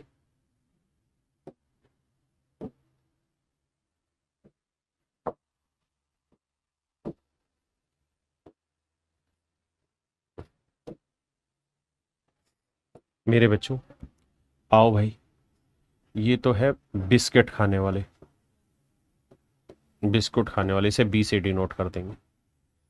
ये है भैया आइसक्रीम खाने वाले, इसे आई से डिनोट कर देंगे। आइसक्रीम, आइसक्रीम खाने वाले इसे हम आई से डिनोट कर देंगे। और मेरे नन्हे मुन्ने बच्चों ये है कौन से बच्चे? ये वो बच्चे हैं बिस्किट खा लिया, आइसक्रीम खा लिया, चॉकलेट कर देते हैं इनको, ये चॉकलेट खाने वाले। तो इसे हम सी से डिनोट कर देंगे, इसे हम आई से डिनोट कर देंगे। ठीक है। अब मैं आपसे ये कह रहा हूं कि जहां जहां मैं पेन चलाऊं उस हिस्से को बताना क्या क्या मतलब है। बताते रहना कमेंट में, मैं आंसर देता रहूंगा। मैं आपको कहूं कि मुझे बताइए ये जो डाटा है ये किसको रिप्रेजेंट कर रहा है, केवल इतना। तो आप कहेंगे सर ये रिप्रेजेंट कर रहा है, बिल्कुल ठीक, जिन्होंने केवल बिस्किट खाया है, क्योंकि बिस्किट तो इन सबने खाया है, लेकिन इसमें ये जो हैं ये ऐसे हैं जिन्होंने और भी कुछ खा लिया है ना। लेकिन ये वाला जो डाटा है, ये डाटा मेरे बच्चों ऐसा है जिन्होंने केवल और केवल केवल और केवल बिस्किट ही खाया है। मेरे बच्चे ओनली बिस्किट के हैं डाटा। मेरे बच्चों मैं आपको कहूं कि मुझे ये बताइए ये बच्चे कौन है, अगर मैं ये कलर चला दूं तो ये पूरा सफेद रंग किसको रिप्रेजेंट कर रहा है। तो आप कहेंगे सर ये वो बच्चे जिन्होंने केवल चॉकलेट खाई है। और मेरे बच्चों ये बताइए ये बच्चे कौन से हैं फिर, ये बच्चे कौन से हैं। तो सर ये वो बच्चे हैं जिन्होंने केवल आइसक्रीम खाई है। ये वो बच्चे हैं सर जिन्होंने केवल आइसक्रीम खाई। बहुत सुंदर, तुम तो समझदार हो गए। तो अब मैं आपसे ये जानना चाह रहा हूं कि इन बच्चों की संख्या बताओ क्या है, ये बताओ, बोलो, जवाब दो। तो मेरे भाई एक बात समझो, बहुत प्यार से सुनना, ये कौन से बच्चे हैं। सर ये वो बच्चे हैं जिन्होंने बिस्किट भी खाया है, आइसक्रीम भी खाई है और चॉकलेट भी खा गए। क्यों? क्योंकि देखो ये वाला हिस्सा है चॉकलेट का, यहां से यहां तक का ये हिस्सा चॉकलेट का, ठीक है जी, बिल्कुल सही है। तो सर ये वाला हिस्सा है किसका, आइसक्रीम का, और ये वाला हिस्सा है सर बिस्किट का। तो ये वो बच्चे हैं जिन्होंने बिस्किट, चॉकलेट और आइसक्रीम खाए हैं। लेकिन अगर मैं आपसे कह दूं कि ये वाला हिस्सा बताओ कौन सा है, तो आप कहेंगे ये वो हिस्सा है जिसमें तीनों शामिल होते हैं, जिन्होंने बिस्किट, चॉकलेट, आइसक्रीम तीनों खाए। तो ये वो वाला हिस्सा है मेरे बच्चे। इसका नाम अगर मैं कुछ रख दूं, एक रख दूं, तो ये एक जो रिप्रेजेंट कर रहा है ना, ये बेसिकली रिप्रेजेंट कर रहा है उन बच्चों का जिन्होंने बिस्किट भी खाए हैं, चॉकलेट भी खाए हैं और आइसक्रीम भी खाई है। ये उनकी वैल्यू को रिप्रेजेंट कर रहा है। हाँ जी, ऐसे ही मेरे बच्चों अगर मैं आपको कहूं कि भाई मुझे ये वाली वैल्यू बताइए दो किसको रिप्रेजेंट कर रहा है, तो आप कहेंगे देखो सर ये तो वो बच्चे हो गए जिन्होंने बिस्किट भी खाए हैं, चॉकलेट भी खाए और आइसक्रीम भी खाए हैं। लेकिन अगर इसमें से मैं ये डाटा हटा के सिर्फ इतना ही रखूं, इतना ही रखूं, तो ये किसको रिप्रेजेंट कर रहा है। तो सर ये बेसिकली रिप्रेजेंट करेगा उन बच्चों को जिन्होंने only only biscuit intersection ice cream खाई है। जिन्होंने केवल बिस्किट और आइसक्रीम खाई है, ये दो को रिप्रेजेंट करेगा। क्या आप समझ पा रहे हैं भाई? समझने की कोशिश करना। मैं तुम्हें कहूं तुम सा हंसी देखा नहीं। अब मेरे बच्चों ये बताना ये जो डाटा है ये किसको रिप्रेजेंट करेगा। अगर इसका नंबर 3 डाल दूं तो ये 3 किसको रिप्रेजेंट करेगा। तो मेरे बच्चों ध्यान देना, 3 रिप्रेजेंट करेगा ओनली आइसक्रीम और चॉकलेट, आइसक्रीम और चॉकलेट। समझ गए? यानी ये 3 वो है जिन्होंने आइसक्रीम और चॉकलेट खाई है, बट क्या नहीं खाई है, बिस्किट नहीं खाए, क्योंकि ये लाल रंग या गुलाबी रंग जो है ये चॉकलेट में और आइसक्रीम में ही घूम रहा है। अब मेरे भाई मैं कहूं तुम्हें, मैं अगर कहूं तुम साहसी देखा नहीं। भैया जी ये 4 है, तब मुझे बता दो ये 4 कहां इस्तेमाल होगा, 4 कहां इस्तेमाल होगा। तो आप कहेंगे 4 इस्तेमाल होगा sir only biscuit and chocolate, biscuit and chocolate. अब मुझे बताइए कहानी आपको समझ में आई कि नहीं आई? हाँ है ना, केवल बिस्किट और चॉकलेट और कहीं यूज नहीं होगा। क्या आप मेरी बात समझ पाए? हाँ है ना। तो ये मेरे बच्चे इनके शब्दों के अर्थ हैं। अब आप चाहें तो मैं इस पे एक फार्मूला लिखवा देता हूं, मतलब आप समझ ही गए। देखिए अगर मैं ये लिख रहा हूं ना बिस्किट इंटरसेक्शन चॉकलेट, तो इसका मतलब बिस्किट और चॉकलेट कॉमन मिला के कितने बच्चे खाने वाले हैं वो है। तो बिस्किट, इस शब्द को समझना, अगर मैं सिंपल ये कहूं कि बिस्किट और चॉकलेट का इंटरसेक्शन बताओ क्या होगा नंबर ऑफ स्टूडेंट, तो भैया बिस्किट है यहां, चॉकलेट है यहां, तो बाबू ध्यान ये दे देना, गड़बड़ झाले में मत फंस जाना। बिस्किट और चॉकलेट खाने वाले ही हैं, ये सारे बच्चे वो है जो बिस्किट भी खा रहे हैं और चॉकलेट भी खा रहे हैं, है ना, क्योंकि ये एक वाला भी ऐसा है जो बिस्किट भी खा रहा है चॉकलेट भी खा रहा है। तो इसका आंसर हो जाएगा 1 + 4। लेकिन अगर मैं कहूं कि ओनली बिस्किट और चॉकलेट, तो उसमें केवल 4 आएगा। ओनली में और टोटल में फर्क होता है, उस बात को समझना। अब मैं इसका एक शॉर्टकट लिखवा दे रहा हूं मेरे बच्चों, शॉर्टकट पे फोकस करिए। 3 चीजें होंगी, मान लो ए बी और सी, 3 चीजें। तो आपसे ऐसे में पूछेगा N A union B union C, कहेगा इसकी वैल्यू बताओ। तो N A N B N C minus N A union B, माफ करना, ए इंटरसेक्शन बी। ये ओनली नहीं है, ओनली अलग होता है। N B intersection C, N C intersection ए।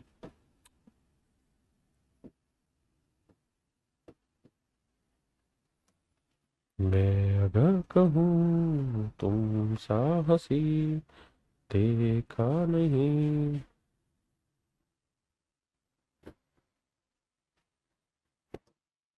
और माइनस में रहता है मेरे बच्चे, यहां लिख देता हूं माइनस में, N A intersection B intersection C, ना प्लस में रहता है। ये मेरे प्यारे बच्चों इसका सूत्र होता है। मैं आपको दोनों ही तरीके से समझाता हूं। पहले आप इस सवाल पर आइए।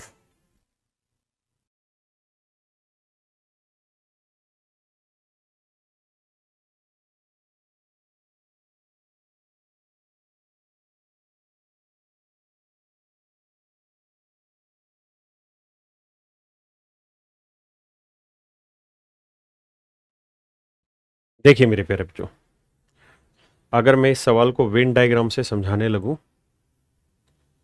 तो ऐसे कह रहा है कि भाई 3 चीजें हैं, मैथ, इंग्लिश और हिंदी, ये 3 चीजें,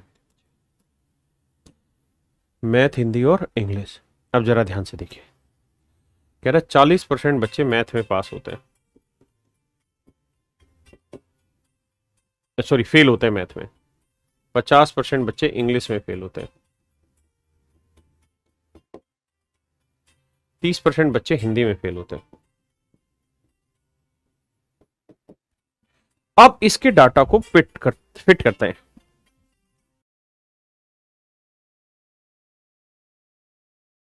देखिए 30% है, कह रहा 25% छात्र गणित और अंग्रेजी दोनों में फेल हो रहे हैं। मैथ और इंग्लिश में 25% बच्चे फेल हो रखे हैं। 15% छात्र इंग्लिश में हिंदी में, 15% छात्र इंग्लिश में हिंदी में फेल हुए। 22% छात्र हिंदी में गणित में, 22% छात्र मेरे प्यारे बच्चों हिंदी में गणित में फेल हुए। यदि 13% छात्र ऐसे हैं 13% छात्र ऐसे हैं मेरे प्यारे बच्चों जो तीनों सब्जेक्टों में फेल है, तो तीनों विषयों में पास होने वाले टोटल बच्चे बताइए कितने होंगे। तो आप ये बताइए कि यार 22% बच्चे वो हैं जो यहां से यहां तक है। 22 में से ये 13 आए थे, कितना बता, 9%। ये टोटल है 15, 15 में से ये 13 आए थे, कितना हुआ, 2%। ये टोटल खाना जो है ये 25 है, 25 में ये 13 थी, कितना आएगा, 12। अब मैं कहूं कि केवल मैथ में कितने फेल है, तो भाई ये पूरा है 40, 40 में से 9%, 13%, 12%, तो 12 और 13 25, 25 और 9 34, तो 40 में 34 गया, 6% केवल मैथ में। ये पूरा है 50, तो 12 13 25 और 2 27, तो केवल इंग्लिश में कितने में मेरे बच्चे, 23%। ये पूरा है मेरे बच्चे 30, तो 13 और 2 15, 15 और 9 24, 30 में 24 गया, 6%।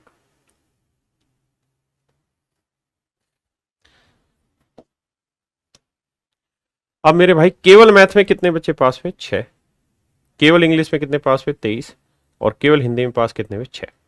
ये तो वो बच्चे हैं जो केवल एक सब्जेक्ट में पास हुए। अब मेरे प्यारे बच्चों उन बच्चों की संख्या बताइए जो 2 सब्जेक्ट में पास होंगे। 9%, 2%, 12%। 9%, 12%, 2%। अब मेरे बच्चे, उन बच्चों की संख्या बताइए जो तीनों सब्जेक्ट में पास हुए, तो वो है केवल 13%। अब इन्हें जोड़ेंगे तो भाई देखो, 6 3 9, 9 और 6 15, 15 और 9 24, 24 2 26, 26 2 28, 28 और 3 31 का 1 असल 3, 3 2 5 और 6 1 7।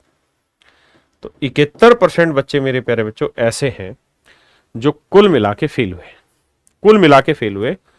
टोटल बच्चों की संख्या हमने निकाल दी मेरे बच्चे, रोहित, मदान, मोहम्मद, सैफाली, तो मेरे बच्चे कुल मिला के 71% बच्चे ऐसे जो कुल मिला के फेल हुए किसी भी तरीके से। तो बाकी बच्चे कौन से हुए जो पास हुए?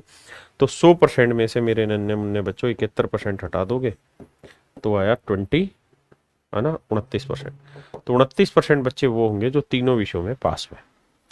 एक तो तरीका है ये, ठीक है, बहुत सुंदर। दूसरा तरीका है मेरे बच्चे फार्मूले वाला। अब बात करते हैं फार्मूले वाले से। फार्मूले से इस सवाल को कैसे सोल्व किया जाए।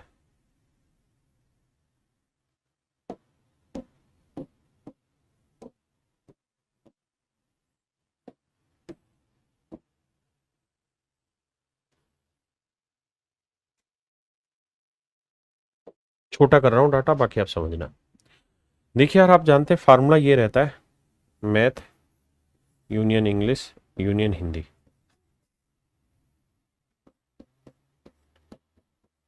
Math, English, Hindi, math, common English, math ना हिंदी, अरे क्या है ये, English intersection Hindi, Hindi intersection math, और प्लस में करना है तीनों में जो कॉमन हो, यानी N math intersection English intersection Hindi. ये मेरे प्यारे बच्चों मेरा यूनियन निकालने का फार्मूला है कि मैथ हो या इंग्लिश हो या हिंदी हो, तीनों में कुल मिला के कितने बच्चे फेल हुए। तो मैथ में है मेरे भाई 40%, हिंदी में है 30%, अंग्रेजी में 50%, मैथ और इंग्लिश में भाई 25%, 15% है इंग्लिश हिंदी में, 22% है हिंदी मैथ में, और तीनों में 13% है। जोड़ दो भाई, तो 40 30 70 और 50 120, 120 और 13 133, तो प्लस वाला आया 133, माइनस वाले करेंगे 25 से 15 40, 40 और 22 कितना हो गया भाई, 40 और 22 हो गया 62, 3 में 2 गया 1, 13 में 6 गया 7। तो मेरे प्यारे बच्चों कुल मिला के 71% बच्चे ऐसे हैं जो मैथ या इंग्लिश या हिंदी में कुल मिला के पास हुए, यानी इनके यूनियन में। तो टोटल कुछ नहीं दे रखा, तो इसका मतलब 100% है। इसमें से 71% पास हुआ, तो बाकी कितना बचा, 29%। तो 29% बच्चा, मतलब 71% फेल है मेरे प्यारे बच्चों, माफ करना, तीनों में। इनके यूनियन में 71% है, तो बाकी 29% वो होंगे जो इस यूनियन के नहीं है, यानी जो पास हुए होंगे तीनों में। तो ये मेरा आंसर है। हाँ जी, जैसे मर्जी आंसर दे दीजिए, आपकी समझ के ऊपर डिपेंड है, आप कैसे सोचते हैं। अगर 3 का हो तो मुझे लगता है फार्मूले से आसान है, क्योंकि आपको ये लिखना नहीं है, आपको खटाखट करना है। और एग्जाम्पल से सवाल समझाता हूं। 3 वाले में जहां तक संभव हो मेरे बच्चों, आप कोशिश करके वेन डायग्राम ना बना के सीधे फार्मूले से काम करिए। 2 वाले में मेरे प्यारे बच्चों आपको वेन डायग्राम बनाना होता है। करिए जी।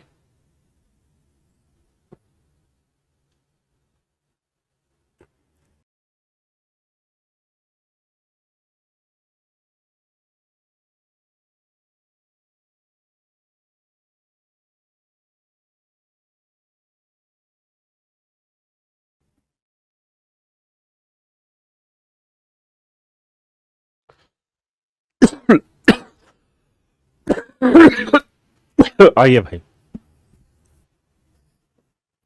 देखिए यार, 20% बच्चे मैथ में फेल हुए, लिखो भाई। 15% इंग्लिश में फेल हुए, 25% बच्चे हिंदी में फेल हुए।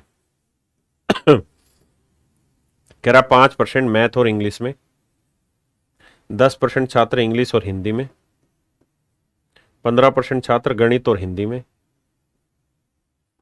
और कह रहा है 2% छात्र तीनों विषयों में फेल हुए, तो तीनों वाला जोड़ देते हैं, बाकी जो कॉमन होते हैं वो घटा देते हैं। अब जोड़ के सेटल करेंगे, 20 15 25 40 और 20 60 और 2 ये 62। भाई 15 और 5 20 और 10 30, 30 घटाएंगे थी कितना बचा 32, यानी 32% बच्चा ऐसा है जो यूनियन निकल के आया math English reasoning, math English Hindi का। अब कह रहा है भाई बाकी कितने ऐसे बच्चे जो तीनों विषयों में पास हुए, तो भाई टोटल 100% होता है, तो 100% में से 32% बच्चा ऐसा है, 32% ऐसा बच्चा है जो फेल हुआ है, तो बाकी कितने बचे 68%।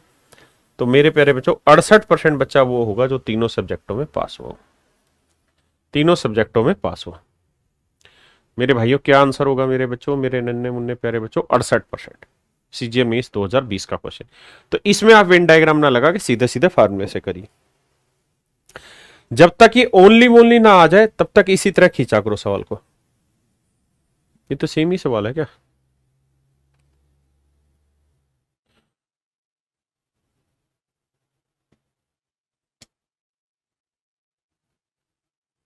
हाँ ये तो सेम ही सवाल है भाई। ये तो सेम है, सेम सवाल था।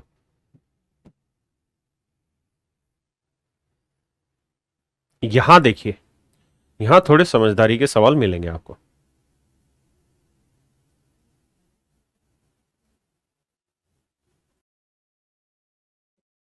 मेरे बच्चों ध्यान से सवाल को पढ़ें, हम इसे फिर फार्मूले से ही रगड़ेंगे, चिंता वाली बात नहीं है, लेकिन फार्मूला लिखने की जगह तो मिले कहीं। अब ये 3-3 वाले सवाल इतने बड़े हो जाते हैं, क्या रहे क्या। देखिए भाई ध्यान से पढ़ तो लिया ही आपने, मैं हाईलाइट कर देता हूं।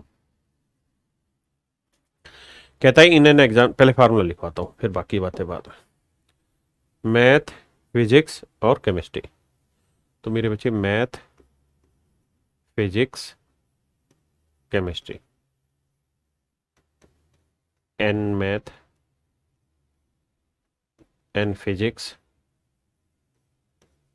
N chemistry N math intersection physics, physics intersection chemistry, chemistry intersection math, plus N math intersection physics intersection chemistry.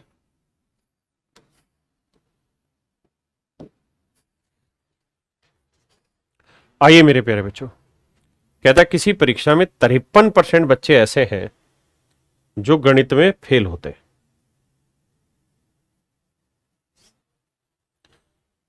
नहीं पास में क्या है, in an examination 53% student pass in mathematics, pass वाले तो मैथ में 53% बच्चे पास में जी, फिजिक्स में 61% बच्चे पास में जी, 60% बच्चे केमिस्ट्री में पास में, 40% ऐसे हैं जो मैथमेटिक्स एंड फिजिक्स में, 24% सॉरी, 35% ऐसे जो फिजिक्स और केमिस्ट्री में, 35% ऐसे जो फिजिक्स और केमिस्ट्री में, और 27% ऐसे जो मैथ और केमिस्ट्री में, 27% ऐसे जो मैथ और केमिस्ट्री में। और मेरे प्यारे बच्चों 5% बच्चे ऐसे हैं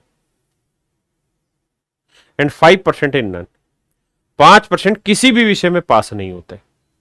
ये है मैथ में पास होने वाले, फिजिक्स में, केमिस्ट्री में, ये मैथ फिजिक्स में, ये फिजिक्स केमिस्ट्री में, ये केमिस्ट्री मैथ में।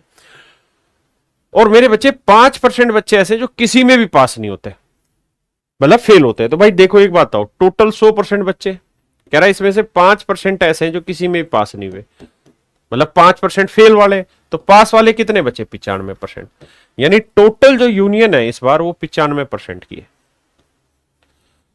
यूनियन है 95% की। तो सवाल में आपसे पूछ रहा है, तो भाई ये बताओ, पहले ये बता दो कि तीनों सब्जेक्टों में कुल मिला के कितने फेल हुए, तीनों में कितने पास हुए, माफ करिए, तीनों सब्जेक्टों में कुल मिला के कितने पास हुए ये बता दीजिए। तो भाई सोल्व करोगे, करते हैं, आइए सोल्व। पूछा क्या उसको छोड़ो, पहले ये निकालो तीनों में पास कितने हुए। तो आप कहोगे देखो सर ये तो 95 हो गया, यहां जोड़ते हैं भाई, प्लस प्लस वालों को जोड़ते हैं, 3 और 1 4, 6 6 12 और 5 17, 174, 24 35 27, तो देखो यार 7 5 12 और 4 16, बिल्कुल ठीक है। 2 और 3 5, 2 7 और 1 8, बिल्कुल ठीक है। 14 में 6 गया 8 और 16 में 8 गया 8, 88। तो मेरे प्यारे बच्चों ये वाली जो वैल्यू आई ये आई 88 जमा एक्स, और ये वाली वैल्यू 95।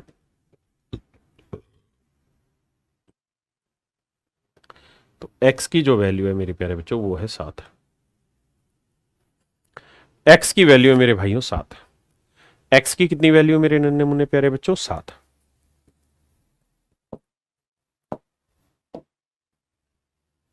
x की वैल्यू 7। अब जरा कहानी को समझेंगे प्यार से। देखिए अभी हमें स्पीड नहीं पकड़नी है, अभी हमें समझने पे फोकस करना और किसी चीज पे नहीं। भैया मैथ है, फिजिक्स है, केमिस्ट्री। मैथ में दे रखे 53, फिजिक्स में दे रखे 61, केमिस्ट्री में दे रखे 60। 24 बच्चे मैथ और फिजिक्स में, 35 है भैया फिजिक्स और केमिस्ट्री में, और 27 बच्चे केमिस्ट्री और मैथ में। और हमने x की वैल्यू निकाल दी, यानी तीनों में जो कॉमन है वो है 7 बच्चे। अब जो पूछ रहा वो निकालते हैं। अब सवाल पे आते हैं। तो सवाल में हमसे ये पूछ रहा भैया, हे भैया जी ये बताओ the ratio of percentage of passed in mathematics, यानी उन बच्चों का परसेंटेज का रेशियो बताओ जो मैथमेटिक्स में पास हुए। तो मेरे प्यारे बच्चों मैथ में पास होने वाले कितने बच्चे हैं? 53। मैथ में पास होने वाले बच्चे हैं 53। मैथ में पास होने वाले 53 बच्चे हैं। एंड केमिस्ट्री, अच्छा सॉरी, पूरा नहीं पढ़ा। सवाल में कह रहा है the ratio of percentage of passed in mathematics and chemistry but not in physics. कहता है मैथ और केमिस्ट्री में पास हो लेकिन फिजिक्स में नहीं। तो मेरे बच्चे मैथ और केमिस्ट्री में पास हो लेकिन फिजिक्स में नहीं, तो वो कितनी संख्या होगी? तो आप कहेंगे मैथ और केमिस्ट्री में पास हो लेकिन फिजिक्स में नहीं, तो उनकी संख्या होगी 27 में 7 गया 20। यानी 20 छात्र ऐसे होंगे जो केवल और केवल मैथ और केमिस्ट्री में पास होंगे, फिजिक्स में नहीं। किसके साथ? To the percentage of passed in physics and chemistry, उन बच्चों के साथ जो फिजिक्स और केमिस्ट्री में पास हो बट नॉट इन मैथमेटिक्स। जो फिजिक्स और केमिस्ट्री में तो पास हो, past in physics and chemistry but not in mathematics, but mathematics में पास ना हो। मेरे बच्चे मैथ में पास ना हो। तो देखो 35 में से 7 गया 28, यानी 28 बच्चे ऐसे हैं जो फिजिक्स और केमिस्ट्री में तो पास हुए हैं लेकिन मैथ में नहीं। पक्का? तो कह रहे हैं इनके साथ परसेंटेज बता दो या रेशियो बता दो। रेशियो ही बताना है, रेशियो में आंसर यहीं काट के लिख दूं। 4 5 20 और 4 7 28, तो रेशियो आ गया 5:7। ये मेरे प्यारे बच्चों मेरा सही answer. Option B is your right answer. ये अच्छे सवालों में से एक है, ये अच्छे सवालों में से मेरे बच्चों एक है, जो one of the finest questions है उनमें।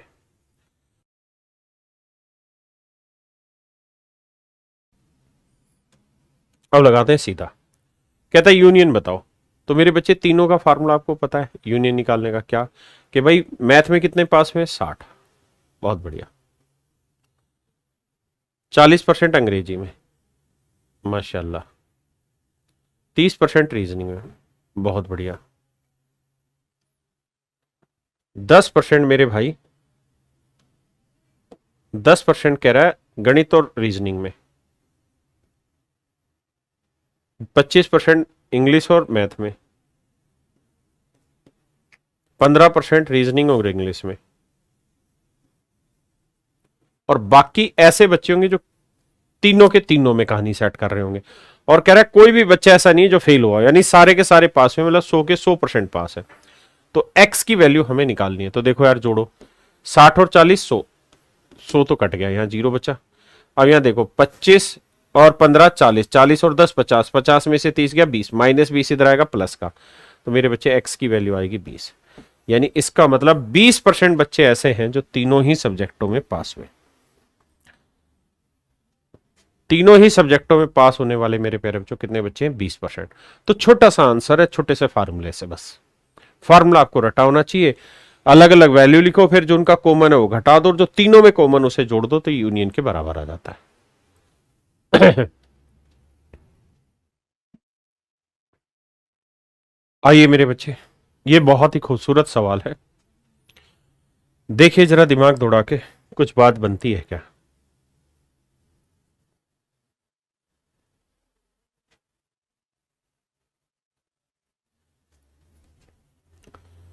देखिए यार, ये थोड़े अच्छे लेवल के क्वेश्चन है।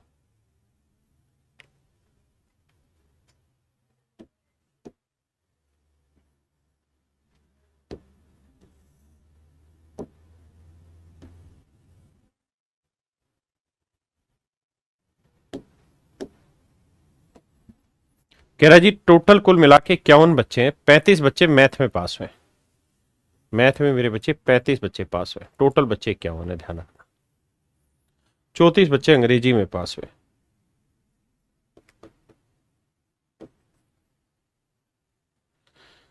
19 बच्चे जीएस में पास हुए, 11 बच्चे ऐसे हैं जो गणित और अंग्रेजी में पास हुए लेकिन सामान्य ज्ञान में नहीं। मैथ और इंग्लिश में पास हुए 11 बच्चे लेकिन सामान्य ज्ञान में नहीं। कह रहे जी 5 बच्चे ऐसे जो गणित और जीएस में पास हुए लेकिन इंग्लिश में नहीं। 5 बच्चे ऐसे जो गणित और जीएस में पास हुए लेकिन इंग्लिश में नहीं। और कह रहा 12 छात्र ऐसे हैं जो तीनों में पास हुए। 12 छात्र ऐसे हैं जो तीनों विषयों में पास हुए। यहां तक की बात ठीक है। अब जरा ध्यान देना, क्या पहले इतनी बात को समझ के सोल्व करते हैं। आओ जरा भाई, केवल मैथ में कितने पास हुए, तो 11 12 5 हटा दो, 11 और 12 कितना हुआ 23, 11 और 12 मेरे भाई 23, 23 और 5 28, तो 35 में से 28 गया मेरे बच्चों, ये संख्या कितनी आ गई 7। ठीक है जी। अब सवाल में क्या कह रहा है उस बात पे हाईलाइट कर लेते हैं। सवाल में उसने कहा every one student who passed in GK, हर एक वो बच्चा जो जीके में पास हुआ है, also passed in at least one of the following 2 subject math and English. इस शब्द को ध्यान से पढ़िए। कहा गई लाइन, यदि प्रत्येक छात्र, भाई जहां जहां हाईलाइट कर रहा हूं उसी लाइन को पढ़ना बार बार। यदि प्रत्येक छात्र जो सामान्य ज्ञान में पास होता है कम से कम एक विषय गणित या अंग्रेजी में पास होता है, इन लाइनों को पढ़िए फिर आगे मतलब।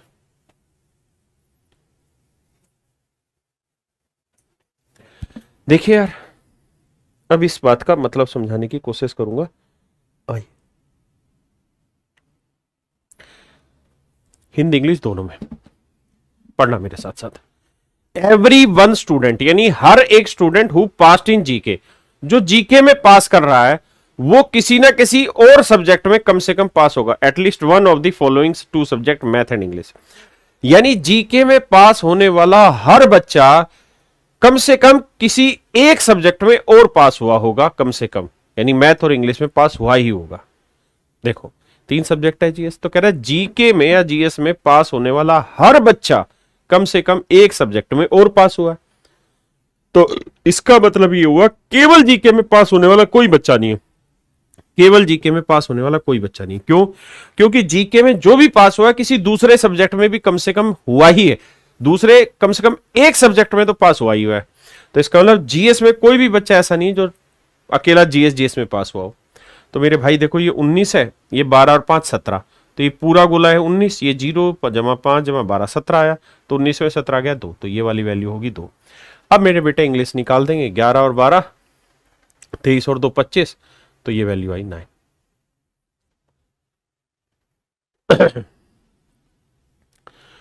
अब आगे क्या पूछ रहा है उस पर बात करते हैं। कहता है how many student passed none of the following 3 subject, तो कहता है कितने ऐसे बच्चे जिन्होंने कोई भी एक सब्जेक्ट पास नहीं किया।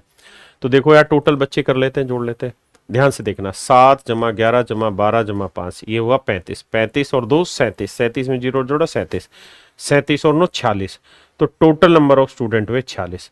और कुल बच्चे थे कितने जो एग्जाम में अपीयर हुए थे 51, तो 51 में से 40 घटा दोगे मेरे बच्चे, तो बच्चे कितने 5, यानी 5 बच्चे ऐसे थे जिसने कोई भी एग्जाम क्लियर नहीं किया, यानी 5 बच्चे ऐसे थे जो सारे सब्जेक्टों में फेल हुए।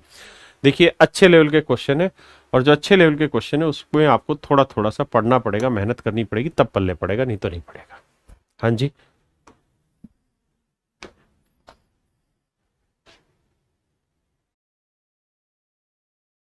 देखिए मेरे प्यारे बच्चों, सवाल को पढ़ते हैं। कहता है एक कक्षा में 39 स्टूडेंट मैथ में पास है, 50 स्टूडेंट इंग्लिश में, 39 स्टूडेंट रीजनिंग में पास है मेरे बच्चों। 21 student pass math and English, 18 student pass in English and reasoning and 19 student pass in reasoning and math. If 22 students if 22 students, अबे भाई रुक जा, if 22 students passed in exactly 2 subject। सवाल में कह रहा है भाई 22 ऐसे बच्चे हैं जो एग्जैक्टली 2 ही सब्जेक्ट में पास हुए। 22 ऐसे बच्चे हैं जो केवल 2 ही सब्जेक्ट में पास हैं।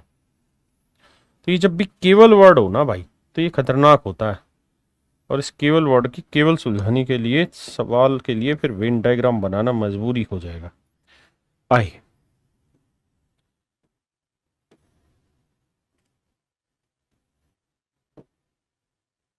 ध्यान दीजिए भाई, 39 बच्चे गणित में पास हुए, मैथ में 39 बच्चे पास हुए हैं, बहुत बढ़िया जी। 50 बच्चे इंग्लिश में पास हुए जी, माशाल्लाह। 39 बच्चे रीजनिंग में पास हुए, बहुत बढ़िया। 21 बच्चे मैथ और अंग्रेजी में पास हुए, मैथ और अंग्रेजी में पास हुए। 18 छात्र अंग्रेजी और रीजनिंग में पास हुए,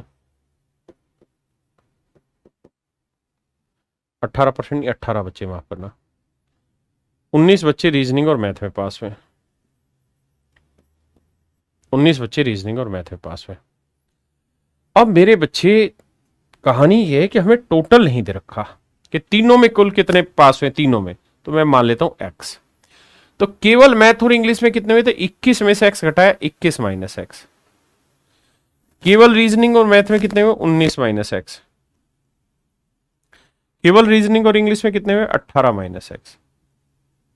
तो मेरे प्यारे बच्चों, इन तीनों का जब जोड़ करोगे, 1 2 ना सॉरी सॉरी सॉरी गलत बता रहा हूं, इन तीनों का 1 2 और 3, ये वो बच्चे हैं, यानी 19 माइनस एक्स वो बच्चे हैं जो केवल 2 सब्जेक्ट में पास हुए हैं, मैथ और रीजनिंग में।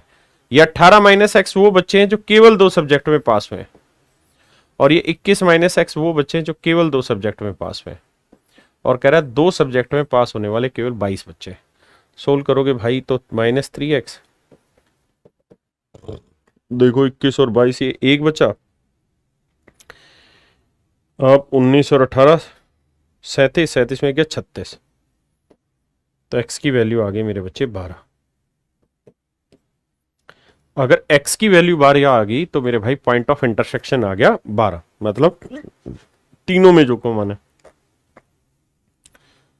अब कह रहा भाई टोटल नंबर ऑफ स्टूडेंट बताओ, यही पूछा ना, तो कुल कितने छात्र पास हुए, तो भाई ये टोटल बच्चे बताओ। अब 2 तरीके, या तो आप सीधा सीधा फार्मूले से सोल्व कर सकते हो, या ये वैल्यू इंडिविजुअली आप निकाल सकते हो। देखिए यार कैसे कैसे करा जाए।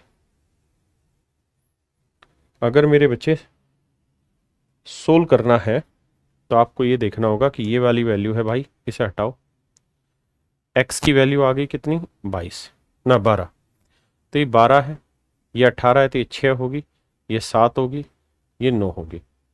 अब मेरे बच्चों ये 39 है, तो 12 और 9 21, 21 7 28, तो ये 11 बची।